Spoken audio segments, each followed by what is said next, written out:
بسم اللہ الرحمن الرحیم۔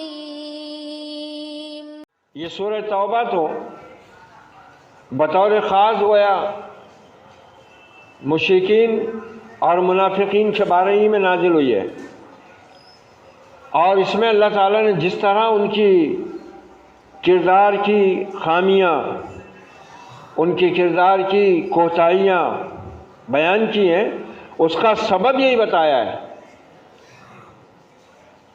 کہ ہر انسان کو ہم نے حق کی فطرت پر پیدا کیا ہے، انسانوں کی ہدایت کے لیے ہم نے اپنے نبی بھیجے ہیں، ان پر اپنی کتابیں اتاری ہیں، اور اس ہدایت کو سمجھنے کے لیے ہم نے انسان کو عقل والا بنایا ہے۔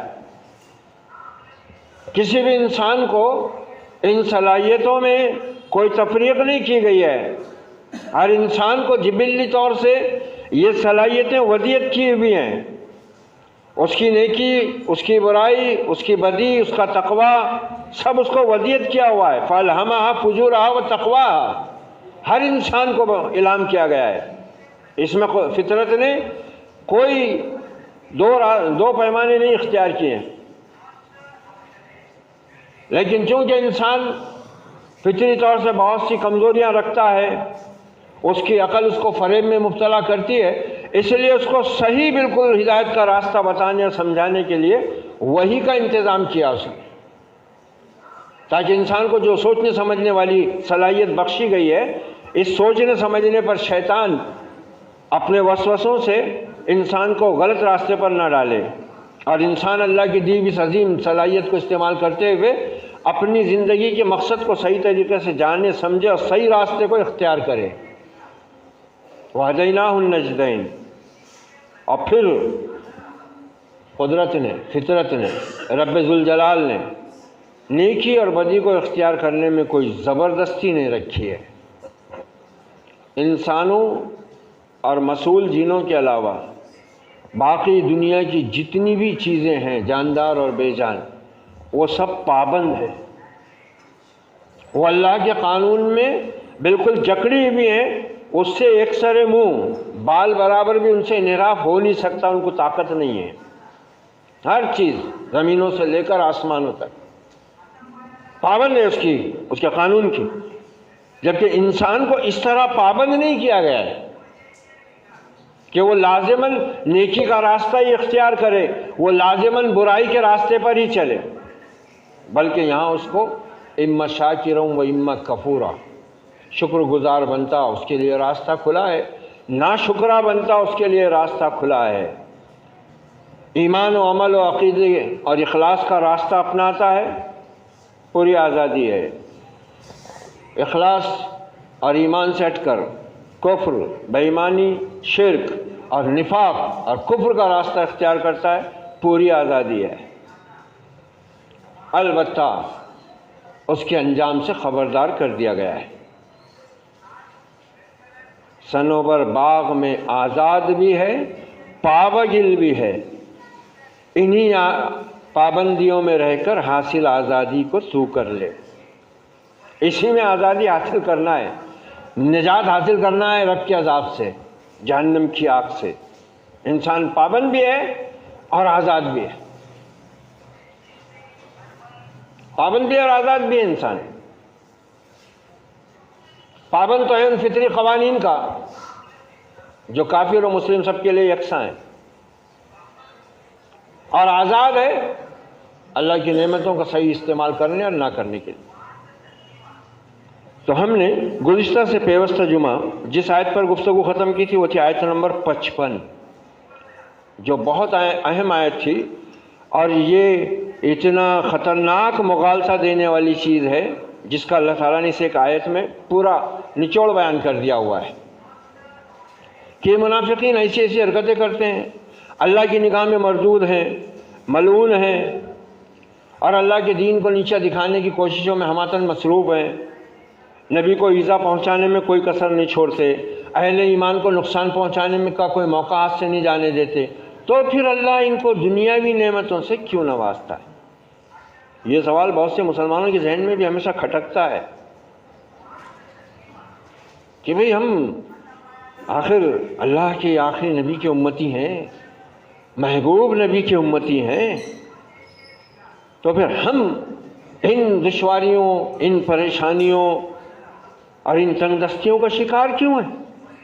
اور جو لوگ اللہ کے باغی ہیں، جن پر اللہ کی لعنت ہے، جن پر اللہ کا غصہ ٹوٹا ہوا ہے، جو مغضوب علیہم ہیں، ضالین ہیں، تو پھر ان کو یہ دنیا کی نعمتیں کیوں دی جا رہی ہیں؟ کتنا زبردست اللہ تعالیٰ نے اس کا خلاصہ کر دیا اپنے نبی کو خطاب فرما کر، فَلَا تُعْجِبْكَ أَمْوَالُهُمْ وَلَا أَوْلَادُهُمْ۔ اے نبی صلی اللہ علیہ وسلم، اور نبی سے خطاب گویا اہل ایمان سے خطاب ہے پورے، اے پیغمبر صلی اللہ علیہ وسلم، فَلَا تُعْجِبْكَ أَمْوَالُهُمْ وَلَا أَوْلَادُهُمْ، ان کے بیٹے، ان کی اولاد، ان کے اموال، ان کی شان شوکت، چلت پھرت، یہ جتنی بھی چیزیں ہیں نا، یہ تمہیں حیرت میں اور تعجب میں نہ ڈالے۔ کیوں؟ اتنا خطرناک اللہ تعالیٰ نے اس کا انجام اور اپنی سنت بیان کی، اپنا قانون بیان کیا ہے۔ اب افسوس ہے کہ آج یہ امت اسی مال کے فتنے کا شکار ہے۔ نبی نے بار بار تنبیہ کی تھی کہ تم حب دنیا میں گرفتار ہو گئے تو مال کی محبت میں ایسے ہی گرفتار ہو گئے جیسے تم سے پہلی قومیں گرفتار ہوئی ہیں، اور یہ تم کو ویسے ہی ہلاک کر کے چھوڑے گا جیسے ان کو ہلاک کر کے چھوڑا۔ ہر امت کا کوئی نہ کوئی فتنہ ہوتا ہے، میری امت کا فتنہ مال، اور اس کو سمجھنا بہت ضروری ہے۔ اسی وجہ سے تو انسان جو ہے وہ شیطان کے چارہ بننے میں اس کو آسانی فراہم کر دیتا ہے، اور کب وہ ایمان سے کفر کی، اخلاص سے نفاق کی، توحید سے شرک کے راستے کی طرف اپنے آپ کو موڑ لیتا ہے، اس کو خود بھی پتہ نہیں چلتا۔ بہت خطرناک مرض ہے یہ، بہت خطرناک۔ اللہ نے کیا فرمایا؟ اے پیغمبر صلی اللہ علیہ وسلم، ان سب باتوں کے ساتھ جو ہم نے ان کے بارے میں بیان کی ہیں، مشرکوں کے بارے میں، منافقوں کے بارے میں، اور ہم نے ان پر اپنے غصے کا اظہار کیا ہے، ان پر ہماری لعنت ہے، تو ان سب کے ہوتے ہوئے اس بات پہ تعجب مت کرنا کہ جب یہ اللہ کے اتنے نافرمان، باغی، ناشکرے ہیں، تو پھر اللہ ان پر دنیاوی نعمتیں کیوں لٹا رہا ہے؟ یہ کیوں مال اور اولاد کی کثرت میں پھل پھول رہے ہیں؟ انما یرید اللہ، اب اللہ نے اپنا ارادہ، اپنا مقصد بیان کر دیا۔ صحابہ اکرام کو یہی چیز اچھی طرح سمجھ آ گئی تھی، اس لیے وہ مکہ کی سنگلاخ زمین میں 13 برس تک اللہ کے راستے میں پٹتے رہے، ظلم و ستم برداشت کرتے رہے، ہجرت جیسے مرحلے کو انہوں نے طے کیا۔ پھر مدینہ منورہ میں آ کر ان مہاجرین نے اور ان انصار نے نبی صلی اللہ علیہ وسلم کی زندگی کے جو 10 سال مدینہ میں گزرے، کوئی امن و امان اور چین کی زندگی انہوں نے نہیں گزاری، ہر طرف سے حملوں کی تیاریاں تھیں۔ بدر و احد و حنین کے مارے کے پیش آئے، چھوٹے بڑے کئی غزوات پیش آئے، چاروں طرف سے یہ چھوٹی سی اسلامی ریاست گھری ہوئی تھی بدترین مکار، دھوکہ باز اور فریبی دشمنوں کے بیچ میں۔ ادھر یہود کے 3 بڑے بڑے قبیلے مدینے کے اطراف میں اپنی سازشوں کے جال بنتے چلے جا رہے تھے، بنو قریظہ، بنو نذیر، بنو قینقاع۔ ادھر منافقین یہودیوں میں بھی گھسے ہوئے تھے، ادھر مکہ کے مشرکین سے بھی ربط میں تھے، اور ادھر مسلمانوں کی آستین میں بھی بیٹھے ہوئے تھے۔ ایک عجیب قسم کا خطرہ تھا۔ مکہ میں ایک ہی خطرہ تھا مشرکین کا، اور ایک ہی راستہ تھا ظلم و ستم کا، اس کو برداشت کر لیں۔ یہاں تو بہت خطرات تھے، بہت خطرناک خطرے یہاں موجود تھے مدینہ میں، جن سے مسلمان اور اللہ کا آخری نبی نبرد آزما ہو رہا تھا۔ اسی لیے پے بہ پے یہی آیتیں اترتی رہیں۔ اور حیرت کی بات تو یہ ہے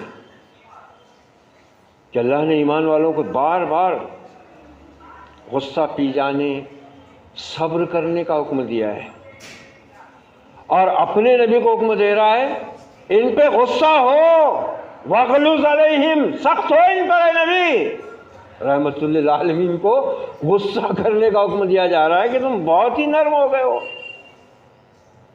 فغلظ علیہم، سخت ہو جاؤ ان پر۔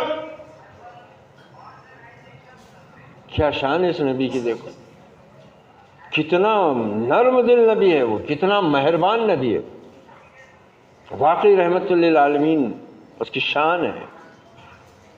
اللہ کو کہنا پڑ رہا ہے اپنے نبی کو سختی کر، غصہ ہو، جبکہ امت کو حکم دیا جا رہا ہے کہ ایمان والو اللہ کے راستے میں اور ہماری دوسری قانون فطرت کے تحت جو بھی آزمائشیں، مصیبتیں، بلائیں آئیں، اور ہمارے اور اپنے دشمنوں کی طرف سے تم کو جو بھی ایذا پہنچے، تم اللہ کی خاطر صبر کرو، اللہ پر بھروسہ رکھو، طیش میں مت آؤ، غصہ مت دکھاؤ، صبر سے کام لو۔ اور نبی کہہ رہا ہے غصہ ہو۔ یہ ایسے تھے، یہ منافق ایسے تھے کہ اللہ کو اپنے نبی کو ان کے بارے میں کہنا پڑا کہ یہ تم بہت نرم ہو گئے ہو ان کے اوپر، غصہ کرو، سختی ہو، سختی برتو ان کے ساتھ۔ انما یرید اللہ لیعذبہم بہا، ان کو جو مال و دولت دی گئی ہے نا، یہ اتنے احمق بن چکے۔ اچھا وہ جو عقل جیسی نعمت ہے نا، وہ یہ نفاق جو ہے اس کو دیمک کی طرح کھایا تھا، اور اس آدمی سے زیادہ بد دماغ، بدطینت، بد عقل کوئی اور مخلوق زمین پر آسمانوں پر نہیں رہتی۔ یہ سب سے بڑا اس کا خطرہ رہتا ہے۔ کافر اور مشرک کی عقل خبت نہیں ہوتی ایک بار کی، اس لیے اس کے پلٹ آنے کا موقع رہتا ہے زیادہ، امید رہتی ہے۔ لیکن جب نفاق کے اندر کوئی گرفتار ہو جاتا ہے اور خالص منافق بن جاتا ہے، پھر تو وہ گیا کام سے، پھر تو اس کی عقل ہی اللہ تعالیٰ اچک لیتا ہے۔ اب اس کو صرف بات کیا سمجھ میں آئے گی؟ اپنے دنیاوی فائدے کی، مال کی، آل اولاد کی اور دنیاوی منفعتوں کی، بس اس کے سوا وہ کچھ بھی نہ سمجھے گا نہ سنے گا، تو ماننے کا تو سوال ہی نہیں۔ اور یہ اللہ کا جال ہے، اس میں یہ انہی کو پھانستا ہے جو عذاب کا اپنے آپ کو مستحق بنانے میں لگے رہتے ہیں، تو اللہ تعالیٰ پھر ان کو عذاب شدید کی طرف لے جاتا ہے انہی چیزوں کے ذریعے۔ اس پر یہ شیخ الہند کا ترجمہ ہے، اور اس پر تفسیری حاشیہ ہے علامہ شبیر احمد عثمانی رحمۃ اللہ علیہ کا، بہت پیارا نوٹ انہوں نے صاحب کے ضمن میں لکھا ہے، ادھر میں پڑھ دیتا ہوں، سن لیجئے۔ یعنی شبہ گزر سکتا تھا کہ جب یہ ایسے مردود ہیں تو ان کو مال اور اولاد وغیرہ نعمتوں سے کیوں نوازا گیا ہے؟ آتا نا، آدمی کے ذہن میں بھی آتی ہے یہ بات۔ علامہ نے شکوہ میں کہا نا، رحمتیں ہیں تیری اغیار کے کاشانوں پر، برق گرتی ہے تو بیچارے مسلمانوں پر۔ یہاں تھا شبہ انسان کے ذہن، شبہ گزر سکتا تھا کہ جب یہ ایسے مردود ہیں تو ان کو مال و اولاد وغیرہ نعمتوں سے کیوں نوازا گیا؟ اس کا جواب یہ دیا کہ یہ نعمتیں ان کے حق میں بڑا عذاب ہے۔ اچھا آج کے مسلمان بھی تقریباً بحیثیت مجموعی یہی سمجھتے ہیں کہ جس کے یہاں مال و دولت کی کثرت ہے تو وہ خود بھی یہ سمجھتا ہے کہ میں اللہ کا چہیتا ہوں، اور دوسرے بھی یہی سمجھتے ہیں کہ ارے بھائی اللہ اس کو نواز رہا ہے، اللہ کا نیک بندہ ہوں۔ یہ دھوکہ ہے جس میں آج کا مسلمان تو بہت بری طریقے سے پھنسا ہوا ہے، بدترین دھوکہ ہے۔ یہ مال و دولت تو کیا، ارے بادشاہت بھی اگر ملی ہوئی ہو تو یہ اس آخرت کے مقابلے میں اور اس ایمان کے مقابلے میں جو وحی الہی کے ذریعے ہم کو ملا ہے کوئی قیمت نہیں رکھتی، کوئی قیمت نہیں، کوئی وقت نہیں، کوئی حیثیت نہیں ہے اس کی۔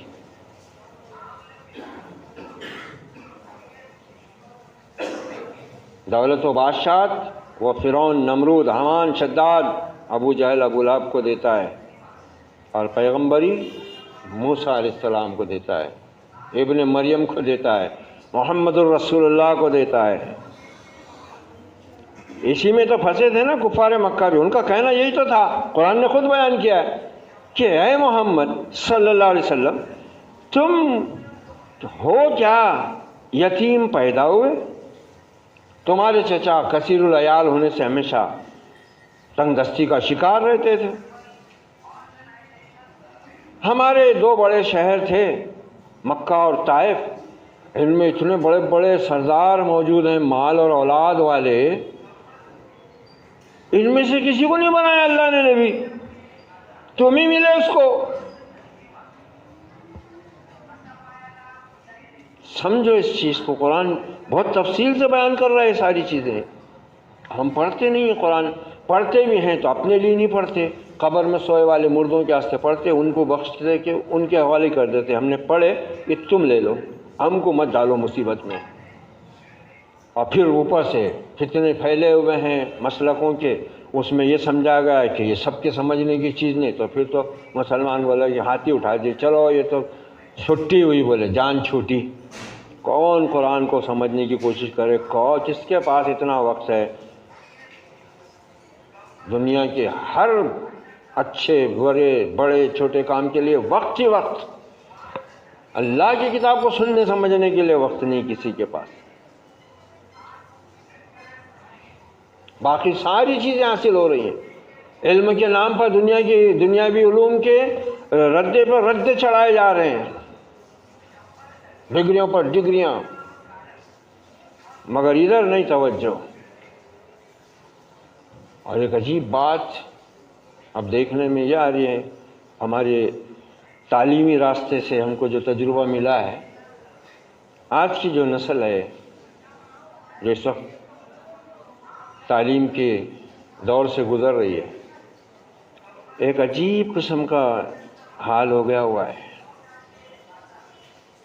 قرآن شریف پڑھاتے ہیں، لکھا ہوا ہے، اچھا دنیا کی قواعد اور گرامر کے اعتبار سے سب سے مشکل زبان یہ ہے عربی، لیکن پڑھنے کے اعتبار سے اس سے زیادہ آسان دنیا کی کوئی زبان نہیں، کیونکہ اس میں کس حرف کو کیا پڑھنا ہے اس کی علامت لگی ہوئی ہے، زبر لگا ہوا ہے، زیر لگا ہوا ہے، پیش لگا ہوا ہے، جزم لگا ہوا ہے، تشدید لگا ہوا ہے۔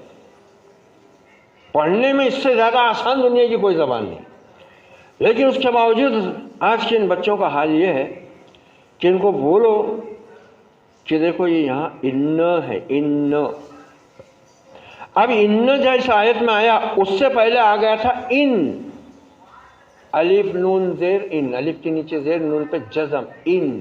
اب یہاں آیا ان، الف کے نیچے زیر ہی ہے، نون موجود ہی ہے، مگر نون پہ اب تشدید کے ساتھ زبر لگا ہوا ہے، ان۔ اب اس نے ان ادھر پڑھ لیا، وہاں آ کے بھی وہ ان ہی پڑھ کے نکل جائے گا، اس کو بولیں گے ارے دیکھ کیا ہے ان، ارے دیکھ وہاں پر، حالانکہ اس کو قاعدے میں وہ ساری چیزیں بتائی جا چکی ہیں، ایک ڈیڑھ دو سال قاعدہ پڑھانا پڑ رہا ہے، مگر ہوش نہیں ہے۔ اردو پڑھ رہے ہیں، اردو میڈیم سے پڑھ رہے ہیں، 6ٹھی میں ہیں، 7ویں میں ہیں، 8ویں میں ہیں، 9ویں میں ہیں، متعلق نہیں پڑھنا آ رہا۔ ایسے الفاظ دہراتے ہیں وہ، کبھی کبھی تو ایسا دل میں آتا ہے بھائی یہ بند کرو مدرسہ، چین سے اپنا بیٹھو، کتابیں پڑھو، موقع ملا دین کی بات سنانے سمجھانے کا سنا دو، سمجھا دو، اللہ اللہ کرو، کہاں تک سر پڑیں گے؟ پڑھائی بھی چیز سمجھ میں آ رہی نہیں ہے، لکھائی بھی چیز پڑھنی نہیں آ رہی ہے، کیا پڑھائیں گے کیسے؟ جبکہ اس قوم کی یہ حالت تھی ذہنی استعداد کی، علمی صلاحیتوں کی، کہ امام مالک رحمۃ اللہ علیہ ہارون رشید کے شہزادوں کو سبق پڑھا رہے ہیں، مامون کو اور امین کو، اور وہ قرآن سنا رہے ہیں امام مالک سر جھکائے بیٹھے سنتے رہتے. جب اگر وہ کوئی غلطی کرتے کوئی بھی دونوں میں سے تو امام مالک سر اٹھا کر دیکھتے تھے. وہ سمجھ جاتا تھا شہزادہ کہ میں کہیں تو بھی غلطی کر رہا ہوں، اور پھر اس کی تصحیح کر لیتا تھا. ایک مرتبہ یہی شہزادے بیٹھے ہوئے قرآن پڑھ رہے ہیں، سورہ صف سنا رہے ہیں. اب سورہ صف کی آیت چل رہی ہے، یا ایھا الذین آمنوا لما تقولون ما لا تفعلون. شہزادہ وہ آیت پڑھ رہا ہے، امام مالک نے سر اٹھا کر دیکھا. شہزادہ نے کہا کہ ارے میں کچھ غلط پڑھ گیا شاید. وہ پھر پورے دھیان دے کر کہہ رہا ہے، یا ایھا الذین آمنوا لما تقولون ما لا تفعلون کبر مقتا عند اللہ ان تقولوا ما لا تفعلون. امام مالک پھر سر اٹھا کر دیکھا. شہزادہ نے بولا میں تو صحیح پڑھ رہا ہوں، آخر استاد محترم اس طرح مجھ کو کیوں پھر یہ اپنے ٹوکنے کے انداز میں سر اٹھا کر ٹوک رہے ہیں. شہزادے نے تیسری مرتبہ وہ آیت پڑھی. پھر امام مالک نے سر اٹھایا. اب شہزادے نے بولا نہیں کہ میں صحیح پڑھ رہا ہوں، بولا نہیں. اس نے سمجھ لیا کہ میں اپنی حد تک بالکل اس آیت کو صحیح طریقے سے پڑھ رہا ہوں، لیکن کچھ معاملہ ہے. خیر وہ آگے کا سبق اس نے سنایا، چلے گئے. محل میں آتے ہی پہلے اپنے باپ کی خدمت میں حاضر ہوتے ہیں، خلیفہ ہارون رشید کی خدمت میں. کہتے ابا جان کیا آپ نے امام مالک سے کوئی وعدہ کیا تھا؟ خلیفہ نے کہا کہ بیٹے تمہیں کیسا، تم یہ بات کیوں کہہ رہے ہو؟ کہا میں آج سورہ صف کی آیت پڑھ رہا تھا، بالکل صحیح پڑھ رہا تھا، لیکن استاد محترم نے اس آیت پر 3 مرتبہ سر اٹھا کر میری جانب دیکھا، جو اس بات کا اشارہ تھا کہ میں کچھ غلط پڑھ رہا ہوں، حالانکہ میں آیت صحیح پڑھ رہا. ارے بیٹا شاباش. خلیفہ نے سینے سے لگایا بیٹے کی پیشانی چھین لی. بیٹا تو نے تو کمال کیا. یقیناً میں نے وعدہ کیا تھا امام مالک سے، مساجد کے کچھ ائمہ مؤذنین کے تعلق سے کچھ اس نے کہا تھا، وہ بھول گیا بادشاہ خلیفہ، یاد نہیں رہی اور وہ کام ہو نہیں سکا. اس نے کہا پھر فوراً اس نے حکم دیا کہ یہ مساجد کے معاملے میں یہ تمام چیزیں جلد سے جلد روب عمل لائی جائے. کیا ذہانت تھی ہماری. وہ بھی طالب علم تھے. نہ امام مالک نے شاگرد سے یہ کہا کہ تیرے باپ نے یہ وعدہ کیے تھے وہ پورا نہیں کیے، جا کے ان کو یاد دلا، نہ کچھ ہو، بس ایک اشارہ دیا اور وہ سمجھ گیا. ہاں تو سر پٹک لینا پڑ رہا ہے. ایک ایک لفظ کو سمجھا کر لکھا کر بتا کر بھی اتنی بری حالت ہے کہ اللہ رحم کرے. اور جیسے جیسے آگے کا دور آ رہا ہے نا، میں دیکھ رہا ہوں گزشتہ 3-4 سال سے تھوڑا اس پر میں دھیان بھی کر رہا ہوں. ہر بعد آنے والے جو بچے ہیں وہ پہلوں سے اور زیادہ نیچے کی سطح پہ جا رہے ہیں. اللہ رحم کرے. کوئی دلچسپی نہیں، قرآن مجید سے کوئی لگاؤ نہیں، حدیث مبارکہ سے کوئی لگاؤ نہیں، دین کے فقہی مسائل سے کوئی واسطہ نہیں.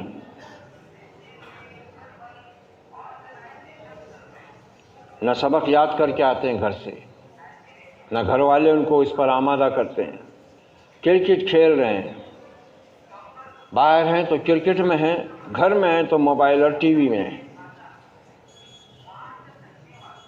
اور امید رکھتے ہیں ہم سے مولوی صاحب اس کو ذرا سیدھا کر دو.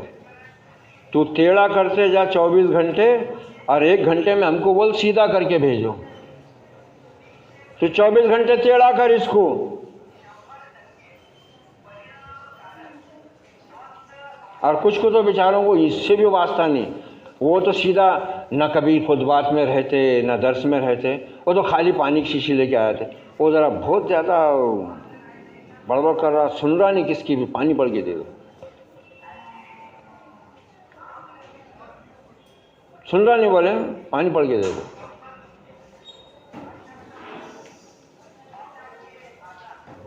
کہاں ہمارے سوچ اور کہاں ہمارا دین، کہاں پہنچ گئے ہم. یہ خطرے ہم کو کیسے سمجھ میں آئیں گے؟ اور اس سے بچنے کی ہم کوشش کریں گے بھی تو کیوں کریں گے ہم کوشش جب ہم کو اس کا احساس ہی نہیں ہے. ہماری آنے والی نسل بالکل دور ہوتی چلی جا رہی ہے.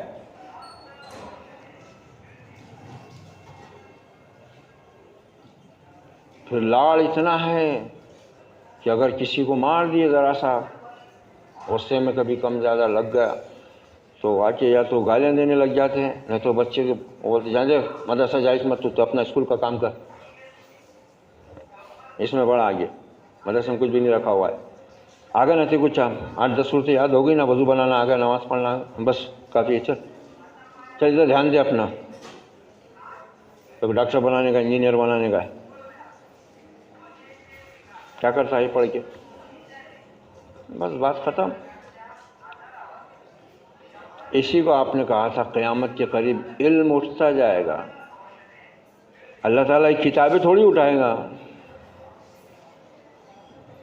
جو علم والے علماء ہیں وہ مرتے چلے جائیں گے ایک کے بعد ایک کے بعد ایک، اور یہ پچھلے 2 سالوں سے تو یہ سلسلہ بھی شروع ہو چکا ہے، پچھلے 2-3 سالوں میں اتنے بڑے بڑے علماء گزرے، کم عمری میں، 45 میں، 35 میں، 50 میں، 52 میں، 30 میں، کوئی حادثے سے، کوئی اٹیک سے، کوئی کورونا سے، کوئی کیسے سے، کوئی کیسے، مگر تیزی سے علماء کی وفات ہوئی ہے۔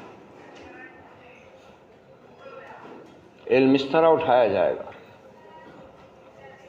بے دینی یعنی کراہیت ایک طرح کی گویا قرآن سے، حالت یہ ہے کہ بیٹھے ہوئے ہیں طلبہ طالبات، کتاب کھلی ہوئی ہے، سبق چل رہا ہے، اور وہ اپنا کاپی میں ڈیزائن اتارنے میں ہے، کوئی ادھر دیکھ رہا ہے،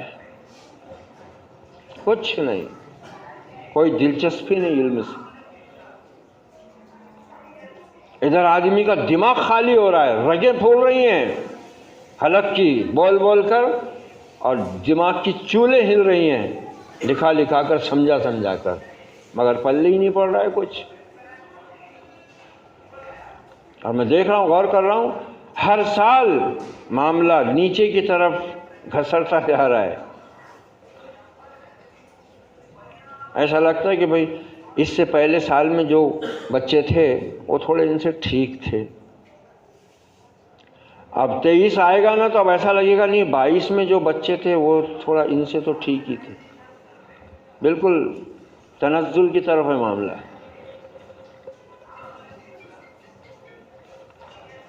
اتنے ذہین ہوتے تھے ہم علم کے معاملے میں، ہماری تاریخ اتنی روشن ہے اس معاملے میں، ایسے ایسے واقعات سے بھری پڑی ہے،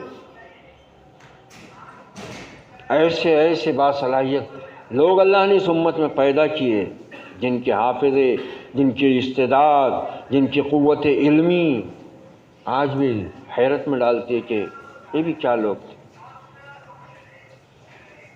کیا ذہانتیں تھیں ان کی، کیسا علم کا ذوق تھا ان میں، کیسا علم کا شوق تھا ان میں، وقت کے بادشاہ تھے وہ، ان کے بیٹے ان کے شہزادے تھے وہ، لیکن کیا احترام تھا ان کے پاس علم کا، استاذ کا۔ اب تو کوئی ادب نہیں،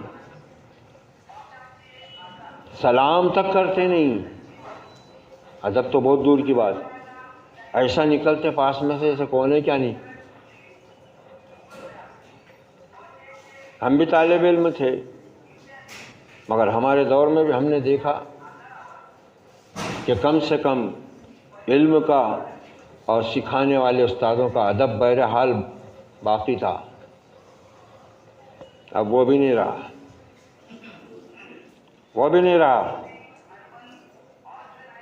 اور پہلے مسلمانوں کے پاس یہ علم اور اہل علم اتنی اہمیت رکھتے تھے کہ اگر کسی عالم، کسی محدث، کسی فقیہ، کسی معلم کی درس گاہ میں، مسجد میں درس سن لیتے تھے، ایک درس سن لیتے تھے تو اس کو اپنا استاد مان لیتے تھے، اور اس کے ساتھ وہی معاملہ کرتے تھے جو کسی شاگرد کا استاد کے ساتھ ہوتا ہے اور ہونا چاہیے۔ مگر آج تو اللہ رحم کرے، منافقت نے ایسا چولا اڑایا ہے کہ اب تو استاد کی توہین کرنا بھی شاگردوں کا حق بن گیا ہوا ہے۔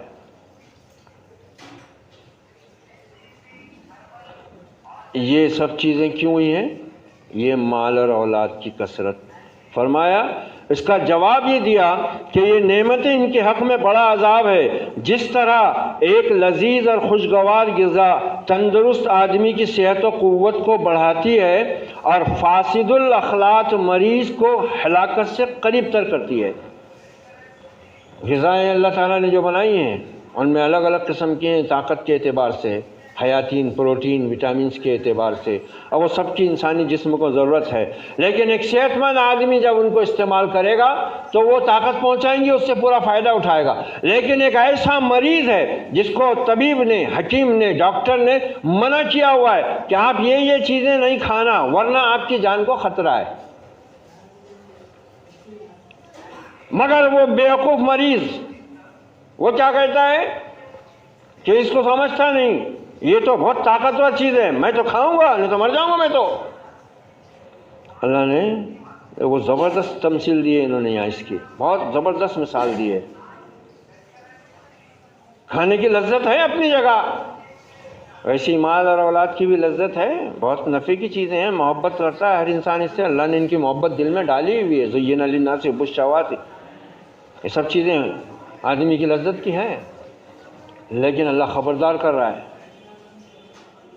کہ آخرت کے طلبگار کے لیے یہ چیزیں اگر وہ ان سے ہوشیار نہ رہے اور اللہ اس کے رسول کے حکم کا پابند بن کر نہ جیے تو پھر یہ چیزیں اس کے لیے ہلاکت کا سبب ہیں. یہ جیسے مریض کا حال ہے.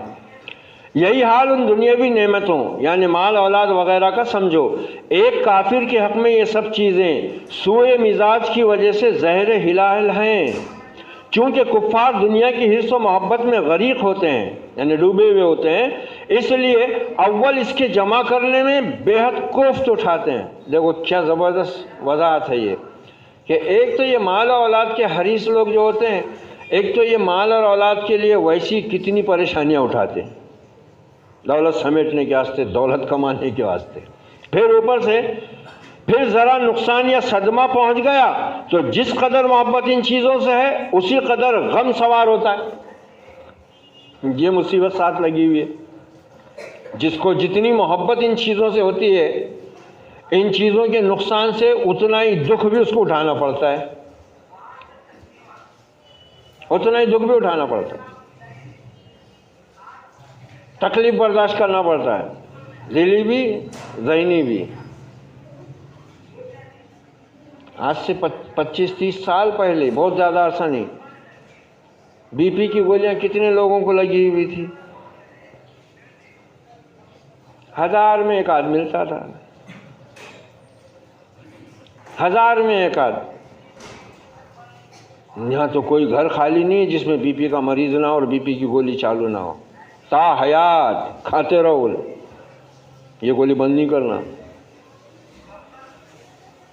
بند نہیں کرنا گولی، نہیں تو بس ہلکا سا پنکچر ہو جائے گا ادھر اور تم رہ جائیں گے جگہ پہ. کھا رہے ہیں. کتنے مریض تھے پہلے؟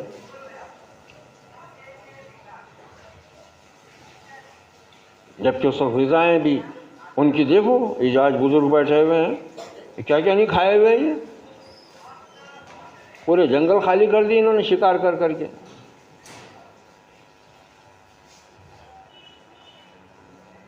پورے کنویں، تالاب، جھیلیں، مچھلیاں ختم کر دی کھا کھا کے. نہ کبھی ان کو اٹیک آیا، نہ ان کو چربی بڑھی، نہ ان کا کولیسٹرول ہائی ہوا، نہ لو ہوا.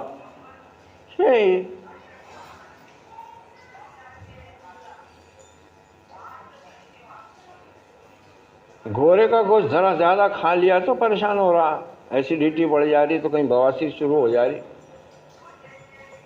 شکار کا تو کھایا تو الٹ ہی جاتا، اتنا گرم رہتا ہو. اور یہ تو جنگل کھا کے بٹ گئے ہوئے، کچھ نہیں. کیوں؟ یہ سب انسانوں کے ہاتھوں کا نتیجہ ہے. یہ دیکھو یہی بتا رہا ہے کہ یہ خطرے ہیں، ان کو سمجھو، ان کو اپنے حق میں اچھا مت سمجھو تم یہ چیزوں کو، اور دوسروں کو ملی ہوئی ہے اس پہ حیرت مت کرو. خطرے کی چیزیں ہیں یہ، ہلاکت کی چیزیں ہیں. لکھتے ہیں آگے، تو اس قدر غم سوار ہوتا ہے اور کوئی وقت اس کے فکر اور اندیشے اور ادھیڑ بن سے خالی نہیں جاتا.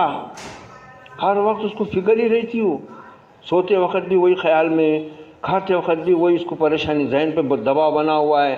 حج کو جا رہا، عمرے کو جا رہا تو اللہ کے گھر میں پہنچ کے بھی اس کو فکر یہاں کی لگی ہوئی ہے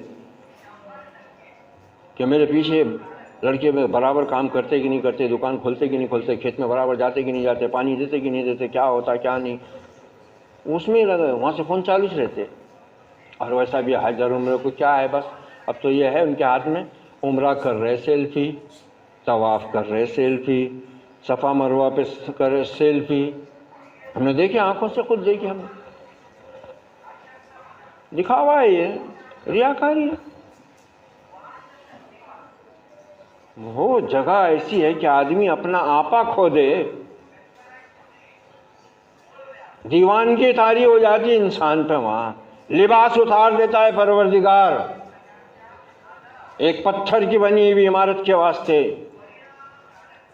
اور آدمی بس ایک چادر لپیٹ کے، ایک چادر ڈال کے، ننگے سر، ہاتھ کھلے، بغل کھلا، پیٹھ کھلی پوری، بس وہ چادر کا کونا پڑا ہوا ہے، ننگے پاؤں، عمرہ دیوانہ وار. دیوان کی تاری ہوتی ہے وہاں، دنیا مافیا سے بیگانہ ہو جاتا ہے انسان. کیا ہے اس گھر میں؟ صرف یہ کہ اللہ نے کہا یہ میرا گھر ہے، بس ہوگا انسان پاگل.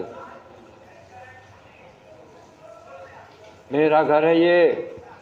آ رہے ہیں بھاگ بھاگ کے، چاروں طرف سے آ رہے ہیں، لیکن آج کا مسلمان اس گھر پہ بھی احرام میں سیلفی لے رہا ہے. کہیں گھر والوں سے کنیکشن ملا، کنیکٹ کیا ہوا ہے، دیکھو میں احرام میں کیسا دکھ رہا ہوں، یہ میرے پاس اے سی رات پہ کعبہ ہے، دیکھو میں بھی سے جا رہا ہوں. اللہ رحم کر. یہ سب اسی مرض کے نتیجے ہیں. یہ فرمایا کہ پھر جب موت ان محبوب چیزوں سے جدا کرتی ہے، اس وقت کے صدمے اور حسرت کا تو اندازہ کرنا ہی مشکل ہے. جو دنیا کی ان مال و اسباب کی محبت میں غرق رہتے ہیں نا، موت ان کے لیے بہت مشکل اور بھاری چیز ہے. یہ بہت مشکل. جتنا جمع کریں گے اتنا چھوڑتے ہوئے تکلیف ہوتی تھی، اور یہ جانتے ہوئے کہ یہ پلاٹنگ، یہ کھیتی، یہ ملے، یہ باغات، یہ مکانیں، یہ دکانیں، یہ کمپلیکس، یہ کل کسی کے ساتھ نہیں گئے تھے، آج کسی کے ساتھ نہیں جائیں گے، آئندہ کسی کے ساتھ جانے والے نہیں ہیں. سب کو چھوڑ کر آدمی جاتا ہے بالکل تنہا، مگر پھر بھی انسان اس کی محبت میں پھنسا ہوا. الہاکم التکاثر حتی زرتم المقابر کا مصداق بنا ہوا ہے. ہلاک کر ڈالا تم کو دنیا کی کثرت نے، ایک دوسرے سے بڑھ کر کمانے کی دھن نے، یہاں تک کہ اس میں اتنے غافل ہو گئے کہ قبر کی منزل آ گئی، ہوش نہیں آیا. فرمایا کہ جب موت ان محبوب چیزوں سے جدا کرتی ہے، اس وقت کے صدمے اور حسرت کا تو اندازہ کرنا مشکل ہے. غرض دنیا کے عاشق اور حریص کو کسی وقت حقیقی چین اور اطمینان میسر نہیں. چنانچہ یورپ اور امریکہ وغیرہ کے بڑے بڑے سرمایہ داروں کے اقوال اس پر شاہد ہیں. وہ جن کو ہم امام سم بنا کے بیٹھے ہوئے ہیں نا دنیا کی ترقی کا، جن کی زبان کو، جن کے علوم کو، جن کی سائنس کو، جن کی ترقیوں کو ہم سمجھتے ہیں کہ یہ ہے، اور اسی کے لیے بہت سو نے سرفروں نے، بد دماغوں نے امت کو اس راہ پہ ڈالا بھی، اپنی بھی آخرت برباد کر گئے، امت کو بھی جھونک کر چلے گئے گمراہی میں، خالی کمانے کھانے اور نوکری کرنے والا بنا کے چھوڑ کے چلے گئے. اور اوپر سے محسن قوم، محسن ملت کہلاتے ہیں. احمق ان کو محسن قوم کہتے ہیں. یہ وہی نفاق کا مرض ہے. یہ جس قوم کو لگ جاتا ہے نا، اس کی تباہی ایسی آتی ہے. اسی سے خبردار کیا اللہ نے، انما یرید اللہ لیعذبہم بہا فی الحیات الدنیا. اس دنیا میں بھی اللہ اس کے ذریعے ان کو عذاب میں مبتلا کرنا چاہتا ہے، اور اسی کے ذریعے وَتَزْحَقُ أَنفُسُهُمْ وَهُمْ كَافِرُونَ، وہ اس حال میں ہی رہیں گے، اس محبت میں غرق، حتیٰ کہ اسی کفر میں ان کی جان نکالی جائے گی، اور پھر عذاب شدید کی طرف یہ لوٹائے جائیں گے. لکھتے ہیں چنانچہ یورپ، امریکہ وغیرہ کے بڑے بڑے سرمایہ داروں کے اقوال اس پر شاہد ہیں۔ باقی مومنین جو دولت اور اولاد کو معبود اور زندگی کا اصلی نظم العین نہیں سمجھتے، کیونکہ ان کے دل میں حب دنیا کا مرض نہیں ہوتا، اس لیے یہ چیزیں ان کے حق میں نعمت اور دین کی اعانت کا ذریعہ بنتی ہیں۔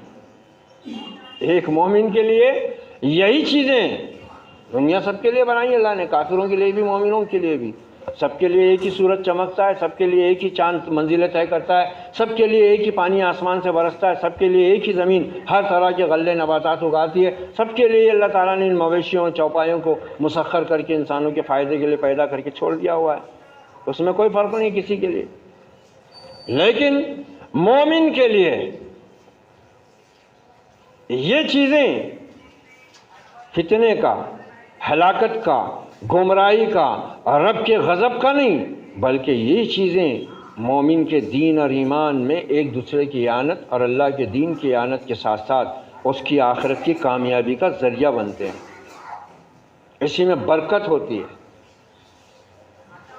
اسی میں برکت ہوتی ہے۔ کیا حال تھا صحابہ کا، ہمارے نبی کا کیا حال تھا؟ ایک صحابی نے دیکھا نبی صلی اللہ علیہ وسلم پریشان،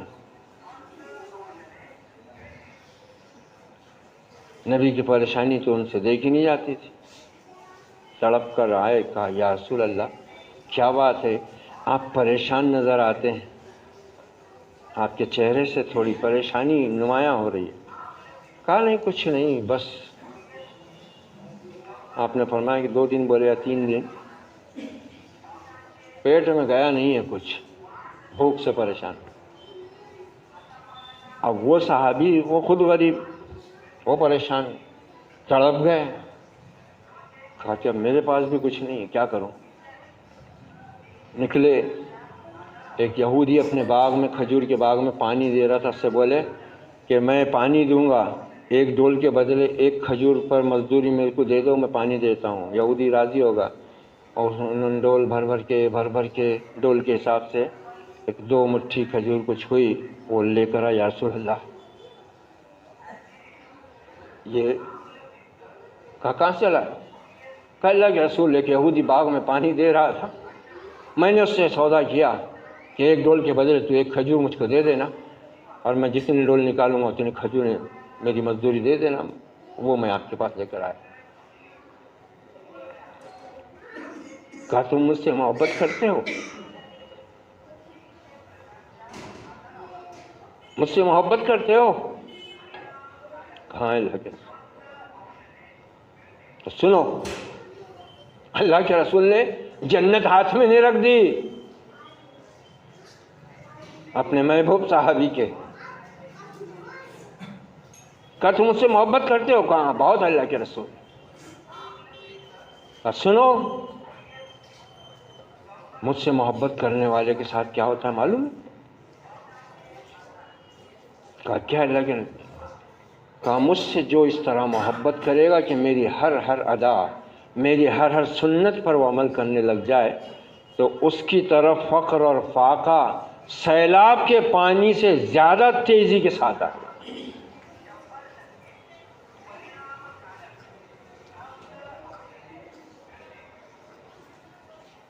صحابہ کیا عجیب لوگ تھے بھائی، ان کو یہ بتایا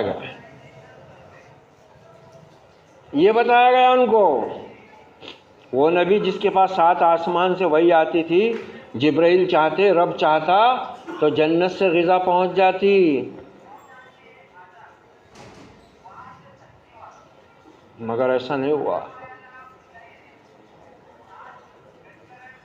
وہی بات یہ آیت واضح کر رہی ہے، اس میں اسی خطرے سے پوری طرح آگاہ کیا جا رہا ہے کہ یہ چیزیں اگر مومنین کو ملیں تو یہ ان کے لیے دین کی اعانت کا ذریعہ بنتی ہیں۔ اس کے علاوہ اکثر کفار کثرت مال و اولاد پر مغرور ہو کر کفر و طغیان میں، کیا دیکھ رہے ہیں ہم آج جن کفار و منافقین کے ہاتھ میں حکومتوں کی باغ ڈور آئی ہوئی ہے، کیا کر رہے ہیں یہ؟ اور جو مسلمان اپنے دین اور ایمان سے غافل ہو کر، آخرت سے غافل ہو کر مالدار بن گئے ہیں، اللہ نے ان کو مال سے نواز دیا ہے، ان کی فطرت میں کیا آ گیا ہے؟ غرور آ گیا ہے، تکبر آ گیا ہوا ہے ان کی فطرت میں۔ وہ دوسروں کو کچھ اہمیت نہیں دیتے بلکہ ان کا مذاق اڑاتے ہیں۔ کسی کے لباس کا مذاق اڑائیں گے، کسی کے گھر کا مذاق اڑائیں گے، کسی کے کاروبار کا مذاق اڑائیں گے، کسی کی صلاحیت کا مذاق اڑائیں گے۔ اور نہ صرف یہ کہ مال و دولت کی وجہ سے وہ اپنے آپ کو بہت اونچا اور بڑا سمجھتے ہیں، بلکہ دین کے معاملے تک میں بھی وہ علماء کی بھی کوئی حیثیت نہیں سمجھتے۔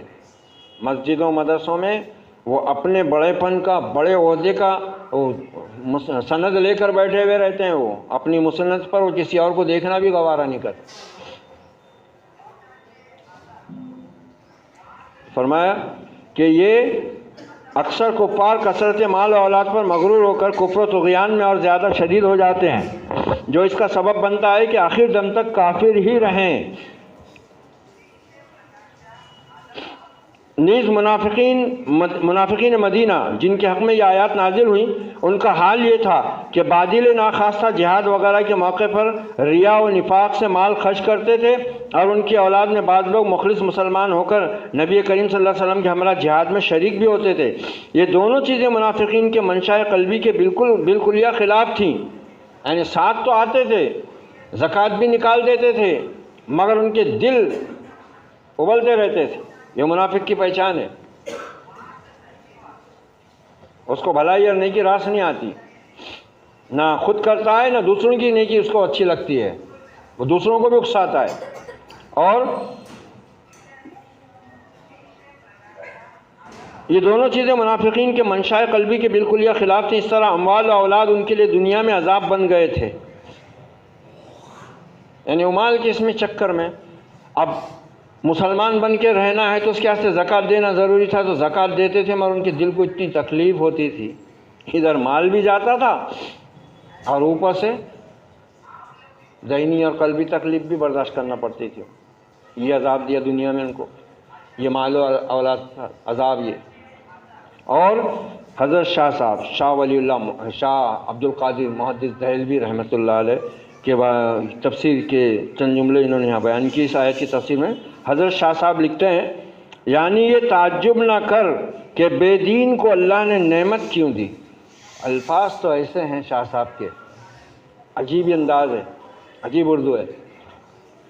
شاہ صاحب رحمۃ اللہ علیہ، شاہ عبد القادر صاحب رحمۃ اللہ علیہ محدث دہلوی لکھتے ہیں، یعنی یہ تعجب نہ کر کہ بے دین کو اللہ نے نعمت کیوں دی۔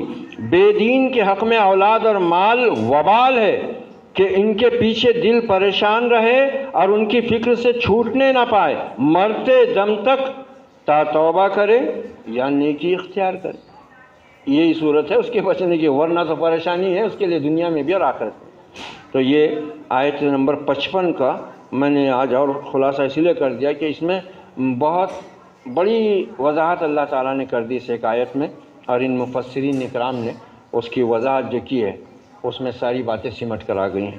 اللہ تعالیٰ ہمیں ان مال و اسباب اور دنیاوی اسباب کی ان فتنہ سامانیوں سے اپنے حفظ و امان میں رکھے، ہمیں آخرت کا طلبگار بننے کی توفیق عطا فرمائے۔